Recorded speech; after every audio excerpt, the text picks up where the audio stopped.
Well, when you think of baseball in Milwaukee, you think of Bud Selig, the man who brought the Brewers to town 47 years ago. Well, today, Selig took his place alongside baseball's immortals in the Hall of Fame. Lance Allen joins us with the ceremonies from Cooperstown. Well, Katie and Tom, he grew up the son of a car dealer, watching Milwaukee Braves games from a hill overlooking County Stadium. The game of baseball sparked a love in Bud Selig that continues to this day, from Brewers owner to commissioner of baseball, all the way to the Hall of Fame. The Hall of Fame is the soul of baseball and reaffirms its beauty and timelessness. I am honored to be in your presence. On your shoulders, this game became part of the fabric of our country, and we are forever indebted to you. For so many years, I sat right behind where I stand now and watched as each new member would stand here and deliver remarks with a kind of emotion that comes with great happiness and fulfillment. Now, as I stand here at this moment, I am humbled. I am deeply honored to receive baseball's highest honor. But this day didn't come without some struggle, and he mentioned a time early in his tenure as commissioner. We needed to restore hope and faith to fans of every team, not just the ones who played in the largest cities. We went through a terribly painful period to institute a new economic system.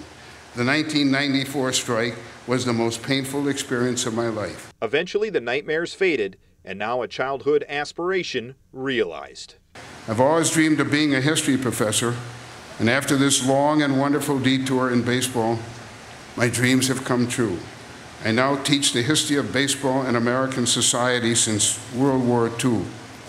Yet I never dreamed that I would play such a role in the history that I teach.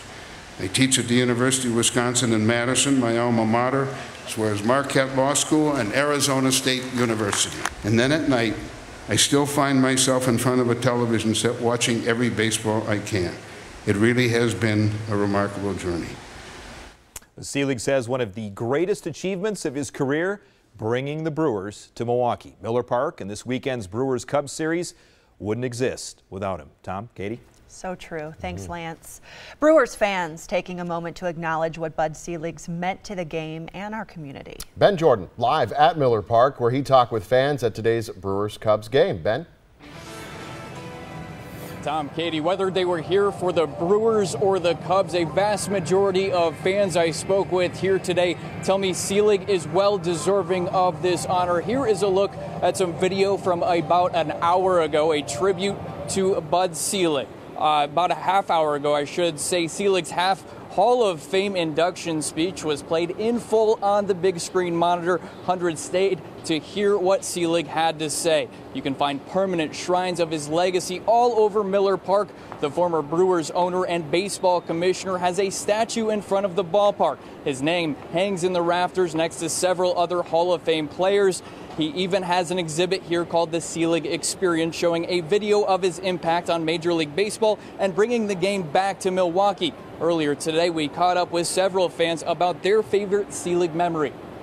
Bringing the Brewers back to Milwaukee in '70. I don't recall how old I was, but just all the talk about the Brewers leaving town before they finally got the deal for the new stadium. So that'd be my best memory, is him keeping baseball in Milwaukee. With Bud Selig going in the Hall of Fame, I think he did a lot of good financial things. We enjoy every moment what he has done.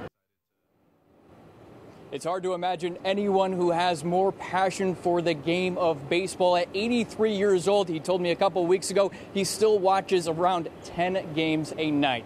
Live at Miller Park, Ben Jordan, today's TMJ4.